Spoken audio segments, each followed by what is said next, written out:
जो disabled specially blind औरतें हैं उनको कितनी तरह की दिक्कतें होती हैं।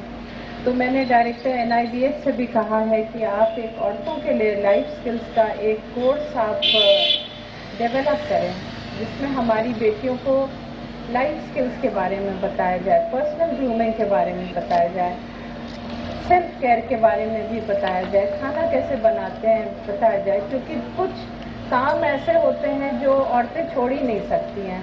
घर में अगर नौकरानी नहीं आती तो अल्टीमेटली मुझे ही खाना बनाना पड़ता है। तो ये लाइफ स्किल सीखना पड़ता है और इसको ये इसेंशियल स्किल है। बच्चों को ब्रिंग अप करना ही पड़ता, बाल झाड़ना ही पड़ता, ये सब बहुत सारी चीज़ें होती हैं जो लाइफ स्किल्स होती हैं। और हमारे लड़कियों को ये सब आनी चाहिए और बिकॉज अपने लड़कों को भी आनी चाहिए, but personal grooming is something which all जितने भी लड़कियां हैं उनको सीखना चाहिए, सो दैट उनको कभी ये हीनता की भावना ना रहे कि हम आई एम ब्लाइंड, हम ये नहीं कर सकते, वो नहीं कर सकते। जयश्री जी जो डेफ लेडी हैं वो फैशन शो करवाती हैं, कहती क्यों, क्या डेफ औरतों को ये कॉस्मेटिक्स नहीं चाहिए, डेफ औरतों को क्या अच्छे कपड़े नहीं चाहिए। तो उसी तरह हम लोग को इस ओर भी बढ़ना चाहिए। मैं अब ज़्यादा समय आप लोगों का नहीं लूँगी। आप सबको बेस्ट विशेस और जिन जिन बच्चों को स्कॉलरशिप्स मिली है, मेरा आप लोगों को आशीर्वाद और ये आप लोगों से निवेदन है कि खूब मेहनत करके पढ़िएगा, आगे बढ़िएगा, सिविल सर्विसेज में आइएगा, दुनिया को बदलिएगा। धन्यवाद।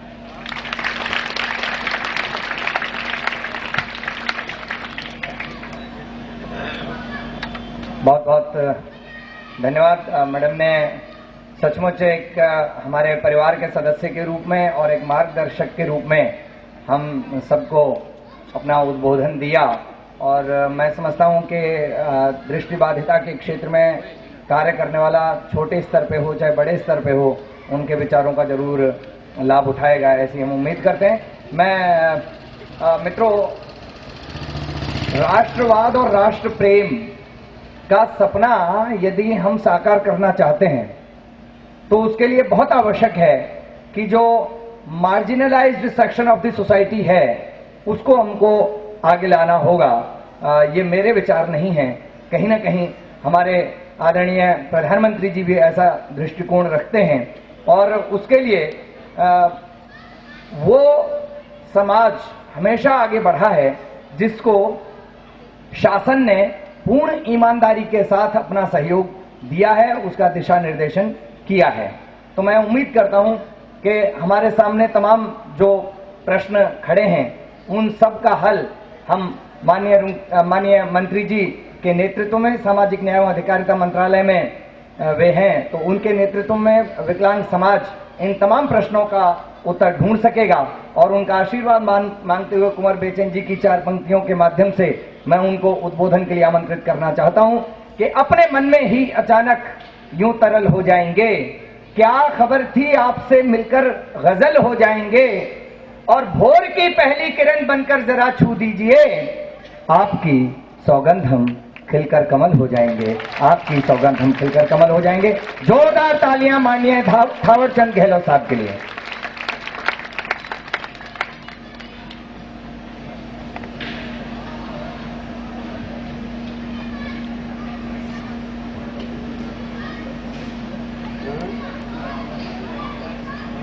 राष्ट्रीय दृष्टिहीन संघ के द्वारा आयोजित इस समारोह में मंच पर उपस्थित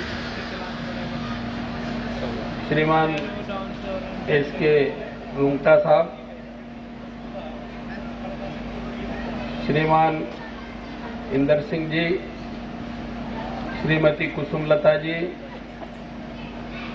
श्रीमान इमरान अली जी, श्रीमान नवीन अहलावत जी, श्रीमान चंद्रवीर जी और श्रीमान SC ध्यानी जी, उपस्थित सभी छात्र छात्राओं, अन्य सभी उपस्थित महानुभावों,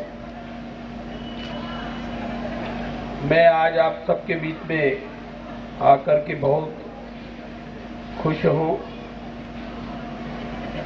कुछ मामलों को देखता हूं तो महसूस करता हूं कि आखिर मानव संरचना में ईश्वरीय कार्य करने में गलती कहां हुई, जो आपको दृष्टि दोष हो गया और आप मुख्य धारा में चलने की दृष्टि से अन्य लोगों की तुलना में कठिनाई महसूस करते हैं और अत्यधिक परिश्रम करना पड़ रहा है। निश्चित रूप से राष्ट्रीय दृष्टिहीन संघ और उसके पदाधिकारी जो संस्थान संचालित कर रहे हैं और जो कार्य योजनाएं चलाई जा रही है वो अत्यधिक प्रशंसनीय है, सराहनीय है। और मैं ये मानता हूं कि राष्ट्रीय दृष्टिहीन संघ ईश्वरीय कार्य कर रहा है। मनुष्य के प्रति जो कर्तव्य बोध है उसका अनुपालन कर रहा है। हम सब इस बात को भी महसूस करें कि कोई भी काम या कोई सरकारी योजना केवल सरकार के अधिकारियों के बल पर संचालित नहीं हो सकती, सफल नहीं हो सकती। उसमें जनभागीदारी की महती आवश्यकता है और जनभागीदारी के रूप में राष्ट्रीय दृष्टिहीन संघ अनुकरणीय काम कर रहा है। मैं बैठे बैठे रूंगटा जी से बात कर रहा था, पहले भी हुई बात। मैंने कहा कि आप सरकार की योजनाओं का लाभ क्यों नहीं लेते? तो उन्होंने कहा साहब एक आध बार हम हमारी समस्याएं लेकर के गए और आपके वहां संबंधित अधिकारियों से बात की तो किसी ने हमको कहा कि आप अनुदान भी लेते हैं और हमारे खिलाफ भी बोलते हैं, ये ठीक नहीं है। और ये बात सुनकर के बोले हमने तय किया कि हम आपके यहां से अनुदान नहीं लेंगे। परंतु मैं आपको ये कहना चाहता हूं कि पूरा मंत्रालय आपका सम्मान करना चाहेगा, आपके संस्था का सम्मान करना चाहेगा और आप सरकार की योजनाओं का लाभ लेना चाहेंगे। मैं जरूर देने के लिए तत्पर हूं। आपसे आग्रह भी करूंगा कि आप भारत सरकार की और मेरे मंत्रालय की योजनाओं का लाभ जरूर लें। मुझे खुशी है कि आप प्रतिभा को ढूंढने का प्रयास करते हैं। मेरी अपनी मान्यता है कि प्रत्येक व्यक्ति में प्रतिभा है, प्रतिभा प्रदर्शन का अवसर मिलने की जरूरत है। और मुझे जो जानकारी मिली है वो निश्चित रूप से इस बात को सिद्ध करती है कि आप प्रतिभा को ढूंढने का काम कर रहे हैं और उनको सु अवसर प्रदान करने की कोशिश कर रहे हैं। और यही कारण है कि आप जो जो प्रतिभाएं हैं प्रतिस्पर्धा में जिन्होंने हिस्सेदारी की और जो मेरिट में आए हैं उनको आप आज छात्रवृत्ति दे रहे हैं। मेरे अपने विभाग की भी योजनाएं हैं। मैं आप सबसे निवेदन करना चाहूंगा कि आप इन योजनाओं का लाभ जरूर लें। जैसा शिक्षा के क्षेत्र में कुछ समस्याएं हैं, आपने बताई है कि फीस देना होती है पहले, छात्रवृत्ति मिलती है बाद में, और जब लोन मांगते हैं तो लोन की प्रक्रिया पूरे करने में लंबा समय मिल जाता है और छात्र को बहुत कठिनाई होती है। हमने इस विषय पर विचार विमर्श प्रारंभ किया है और आपको विश्वास दिलाता हूं कि हम इसका हल निकालेंगे और फीस जमा करने के समय में ही उस छात्र को जिसको पैसे की आवश्यकता है उसकी पूर्ति करने की व्यवस्था करेंगे। प्री मैट्रिक छात्रवृत्ति और पोस्ट मैट्रिक छात्रवृत्ति हमने इस साल से विकलांग वर्ग के हित संरक्षण में प्रारंभ की है। इसके साथ ही साथ उच्च शिक्षा प्राप्त करने की दृष्टि से जो छात्र अध्ययनरत हैं उनको फीस आदि की पीएचडी वगैरह करने के लिए भी ऋण अनुदान की सुविधा देते हैं। अगर कोई विदेश में जाकर के भी पढ़ना चाहे तो उनको भी हम सुविधा देते हैं। मेरा अनुरोध है कि आप भी इसमें से इन सुविधाओं का लाभ लेने का प्रयास करें। शिक्षा में प्रचार प्रसार की दृष्टि से दृष्टिबाधित व्यक्तियों को ब्रेल प्रेस की आवश्यकता होती है। हमारा मंत्रालय कुछ स्थानों पर ब्रेल प्रेस संचालित करते हैं और एनजीओज के माध्यम से या इस प्रकार की जैसे संस्था है उनके माध्यम से भी हम ब्रेल प्रेस की संचालन सुविधा उनको उपलब्ध कराने के लिए तत्पर है, उपलब्ध कराते हैं। इस वर्ष हमने 15 नई ब्रेल प्रेस खोलने की स्वीकृति देने का निर्णय लिया है। इसके साथ ही साथ जो पुरानी ब्रेल प्रेस है उसका आधुनिकीकरण करने का भी निर्णय लिया है और मंत्रालय में इस बात की व्यवस्था करने के लिए किसी प्रकार के धन की कमी महसूस नहीं होगी। मुझे जानकारी मिली है कि राष्ट्रीय दृष्टिहीन संघ के द्वारा देश भर में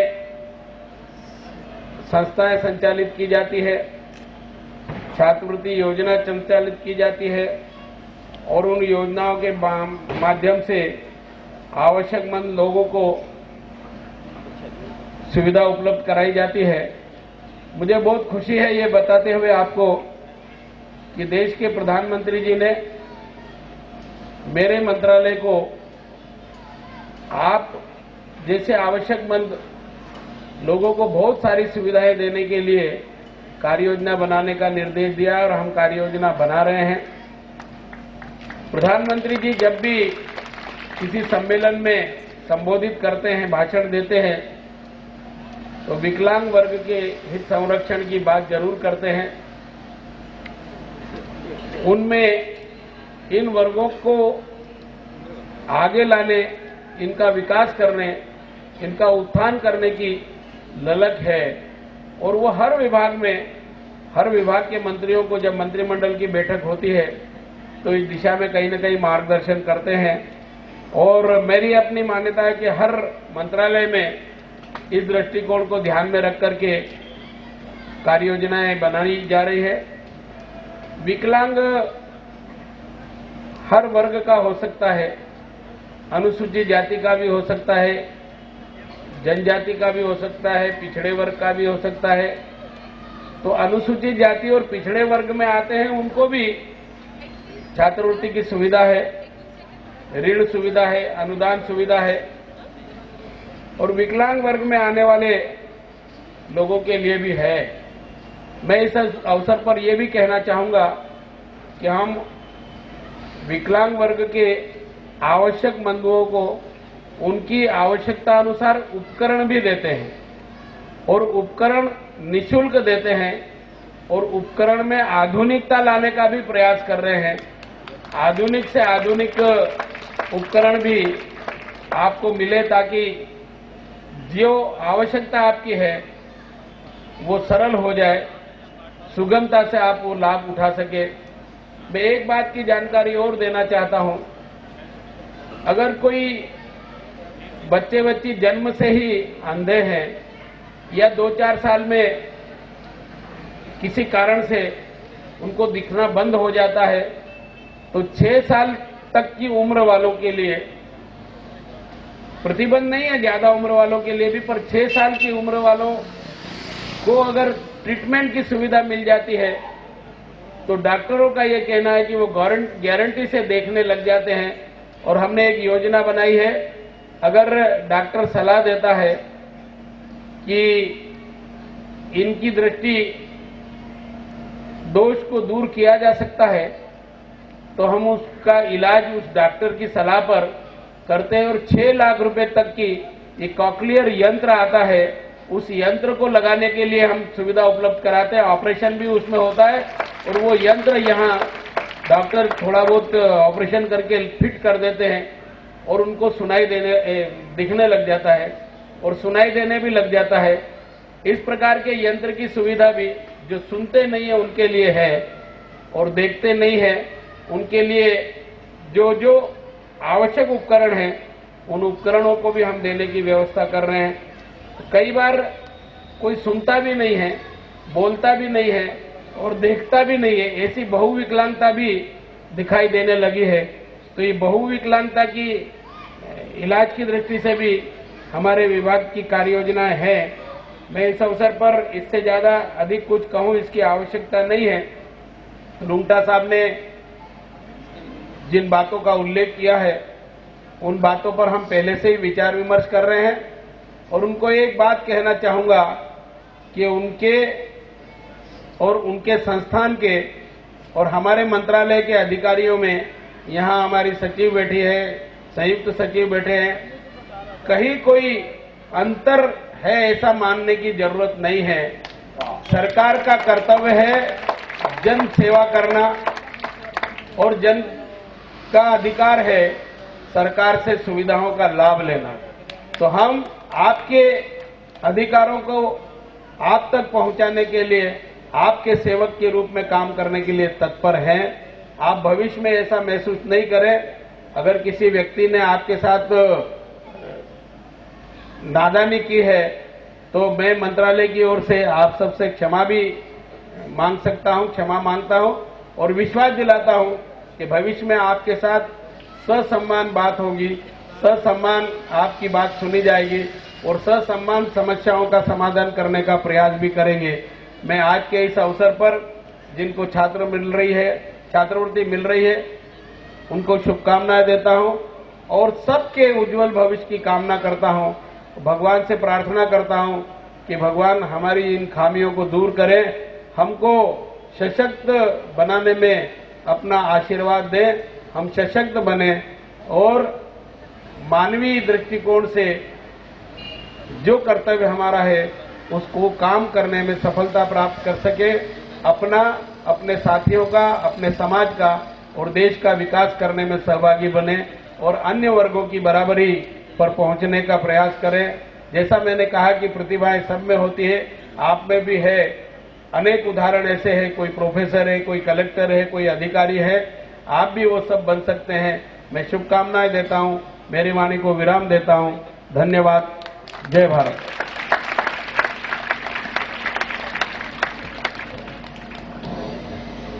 माननीय मंत्री जी ने बहुत मन से हमको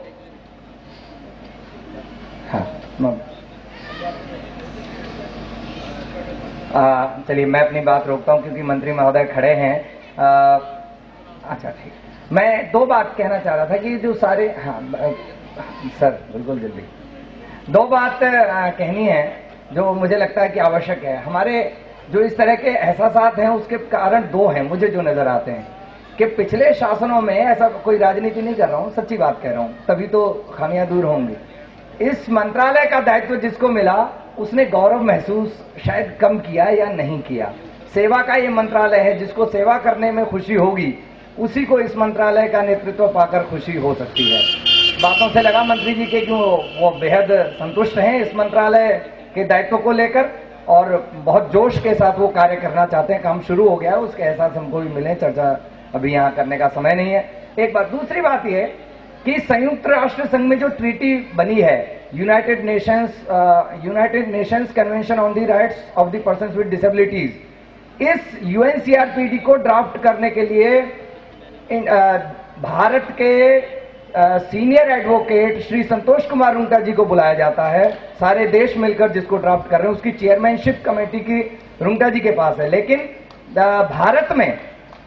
भारत में जो विकलांग विधेयक ड्राफ्ट होता है उसमें कहीं नाम नहीं आता है। मैं ये नहीं कह रहा कि उनको शामिल करो, लेकिन ऐसे मनस्वी और मनीषी व्यक्ति इंडिविजुअल के लिए नहीं कह रहा हूं, ऐसे लोगों को मेरे ख्याल से नजरअंदाज नहीं किया जाना चाहिए यदि ईमानदारी से हम समाज को ऊपर लाना चाहते हैं। तो मैं मैं एक हमारे ऑफिस से, हमारा कार्यालय राष्ट्रीय दृष्टिहीन संघ National Federation of the Blind हर साल छात्रवृत्ति से पहले एक ऐसे एम्प्लॉय को पुरस्कृत करता है जो बहुत मन से काम करता है, और मुझे लगता है यहाँ हम मान लें कि जितनी जीविका चलाने के लिए जितनी सैलरी की शायद जरूरत है उतनी शायद हम नहीं भी दे पाते हों, लेकिन फिर भी वो बहुत मनोयोग से जो काम करता है हर साल एक को पुरस्कृत करते हैं।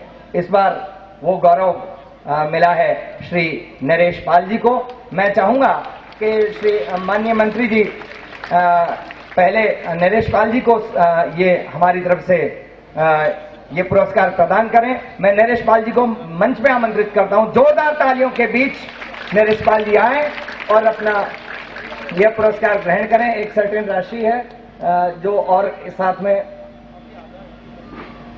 एक इंक्रीमेंट दी जाती है एक्स्ट्रा। बहुत बहुत धन्यवाद। और मैं छात्राओं को आमंत्रित कर रहा हूं स्कॉलरशिप के लिए। रजनी बाला दौलतराम कॉलेज से आपने बीए पार्ट 2 में हैं आप, और आपको स्कॉलरशिप दी जा रही है। रजनी बाला आप आ जाएं। नहीं, आ जाएंगे ऊपर, आ जाएंगे।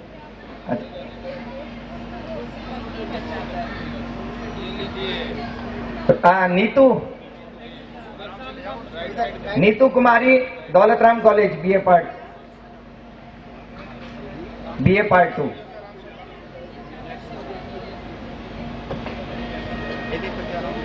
हाँ, नीतू। राकेश कुमार गुप्ता किरोड़ीमल कॉलेज से एमए पार्ट 1 के विद्यार्थी हैं। राकेश कुमार गुप्ता, आप भी आगे आ जाइए।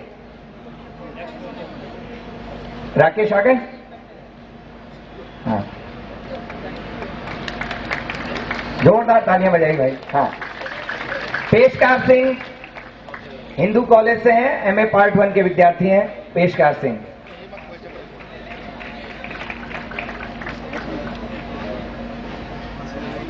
प्रीति सिंह जानकी देवी महाविद्यालय की छात्रा हैं, बीए पार्ट 1 की हैं प्रीति सिंह।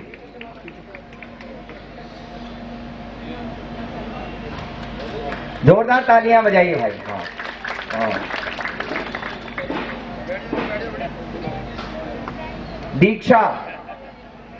दीक्षा मिरांडा हाउस कॉलेज की छात्रा हैं, बीए पार्ट 1 की छात्रा हैं दीक्षा।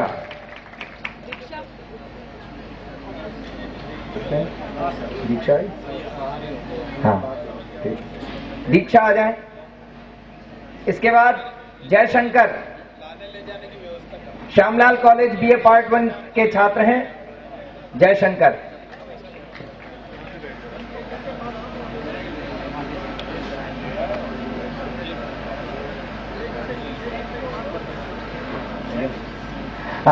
रजनीश शर्मा जयशंकर के बाद Rajnish Sharma Kirorimal college BA part 1।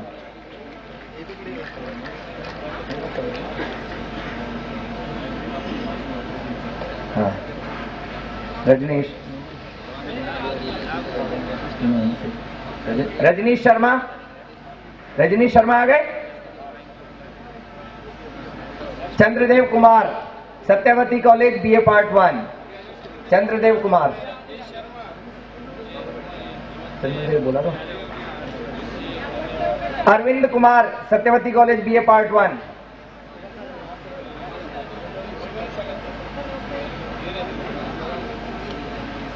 Arvind Kumar Satyawati college BA part 1।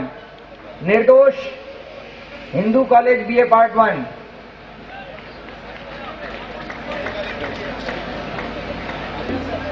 Nirdosh Manoj Kumar Satyawati college BA part 1। आप भी आ जाइए।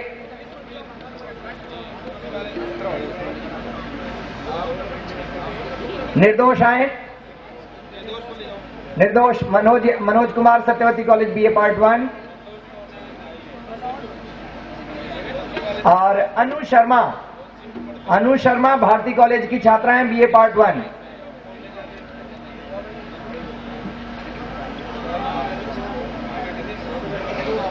अनु Sharma Bharati college BA part 1 की छात्रा। इसके बाद दीपिका जोशी, आप आ जाइए।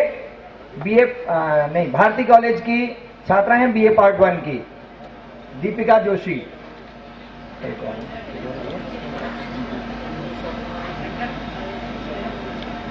और पिंटू कुमार सिंह।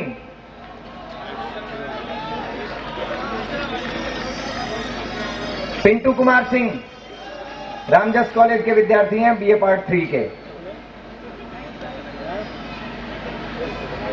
नीचे दे दो यार, दीपिका जोशी को, दीपिका जोशी, अरे यही दे दो यार।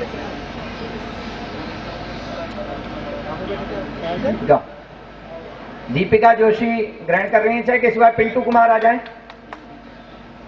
चार्जर ले लिया था, प्लेट पे लग गई, प्लेट दी। जोरदार तालियां एक बार मंत्री जी और तमाम उनके सहयोगियों के लिए बजा दीजिए। मैं समझता हूं कि मंत्री जी से ग्रहण करके इस छात्रवृत्ति को आप लोगों में नया जोश पैदा होगा।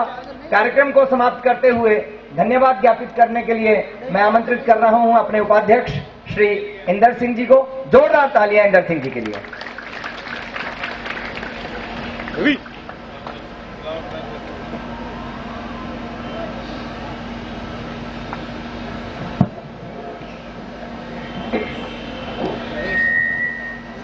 परम श्रद्धेय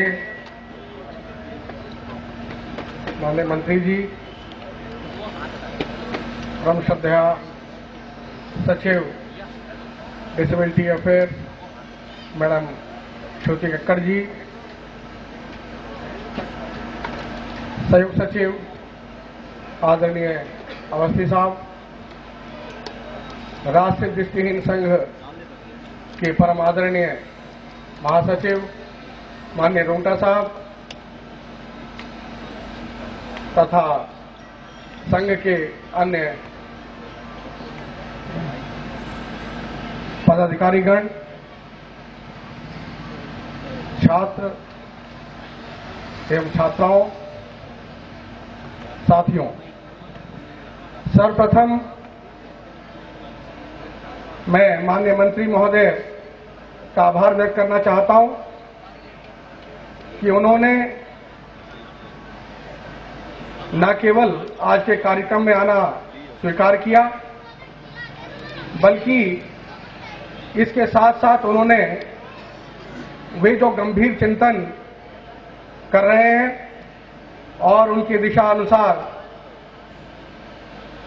उनके विभाग में, उनके मंत्रालय में जिस प्रकार का कार्य विकलांगों के कल्याण के लिए हो रहा है, निश्चित रूप से हम सबको उनका आभारी होना चाहिए। हम बहुत बहुत आभारी हैं माननीय मंत्री महोदय के। साथ साथ हम भारत के प्रधानमंत्री माननीय मोदी साहब को भी यहां से, बेशक वो अभी उनसे हमारा सीधा संवाद नहीं हो पाया हो, लेकिन उनको इस मंच से और आप सबकी ओर से हम इस बात के लिए बहुत बहुत धन्यवाद देना चाहते हैं कि उन्होंने माननीय गहलोत साहब जैसे मंत्री को, संवेदनशील मंत्री को हमारे इस विभाग का मंत्री बनाया है, जिससे हमारा कल्याण सुनिश्चित होने की संभावनाएं प्रबल हो गई हैं। हमें बहुत बहुत आभार व्यक्त करना चाहिए माननीय मोदी साहब का।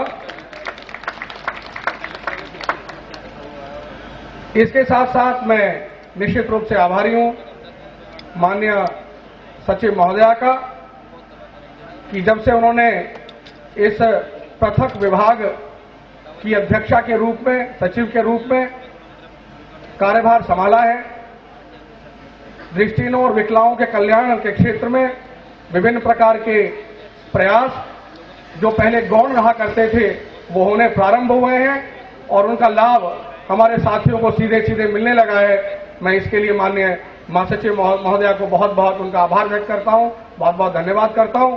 और इसके साथ साथ उनसे ये मांग भी करना चाहता हूं कि आरपीडी बिल जो है, जो नए संशोधन के रूप में आना है, राज्यसभा में लंबित है, हमारे सुझावों का, हमारी आपत्तियों का इसमें पूरी तरह ध्यान रखा जाना चाहिए, क्योंकि रोंगटा जी जैसे सजग प्रहरी द्वारा जो सुझाव या जो सलाह सरकार को दी जा रही है वो निश्चित रूप से उसका महत्व है।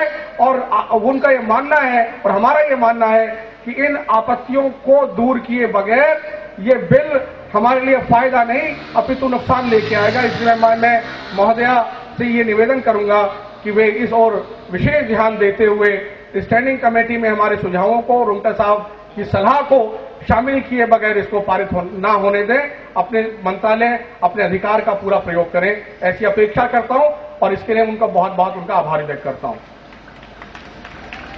माननीय संयुक्त सचिव अवस्थी साहब, मैं निश्चित रूप से आपका भी बहुत आभारी हूं इस कार्यक्रम में सम्मिलित होने के लिए, और इस बात के लिए बहुत आभारी हूं कि जब भी आपको याद किया जाता है, अपनी समस्याओं से अवगत कराया जाता है, आप परिवार के बड़े होने के दायित्व को समझते हुए और उन समस्याओं का तुरंत निदान कराते हैं। इसके लिए भी हम आपके बहुत बहुत आभारी हैं।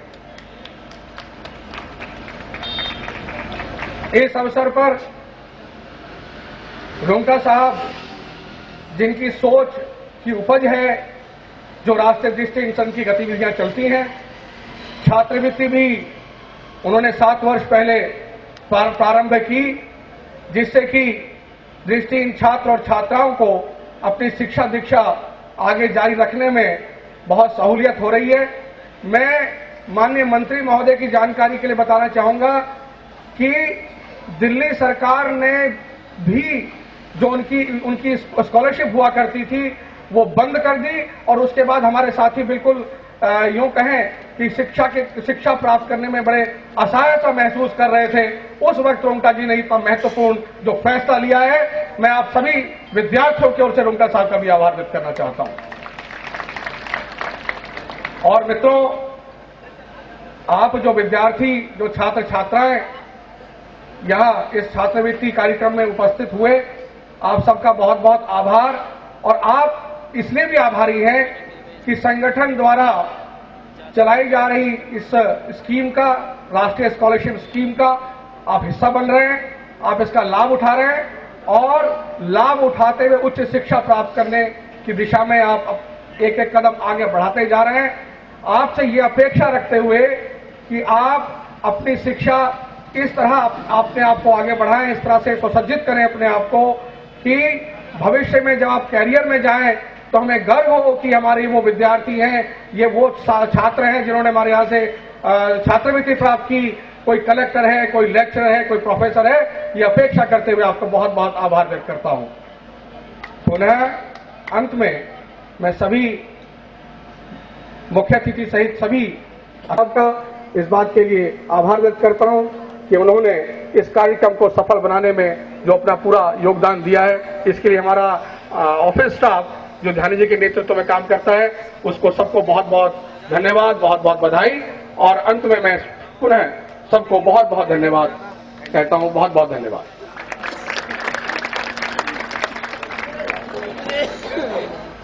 मित्रों, अंत में मैं निवेदन करना चाहूंगा माननीय मंत्री जी से कि भारतीय परंपरा है कि मधुरेण समापयेत, तो और दूसरा एक मकसद ये भी है कि हम लोग यहाँ से लौटकर अपनी घरवालियों से ये कह सकें कि हमें गौरव है कि हमने माननीय मंत्री जी के साथ आज जलपान ग्रहण किया है। तो यह गौरव का क्षण भी हमसे आप न छीने और हमारे साथ जलपान ग्रहण करके उसके बाद आप तशरीफ ले जाएं तो हमको हर्ष होगा। और मित्रों, आप सबसे निवेदन है कि आप लोग अपने स्थान पे शांतिपूर्वक बैठे रहेंगे।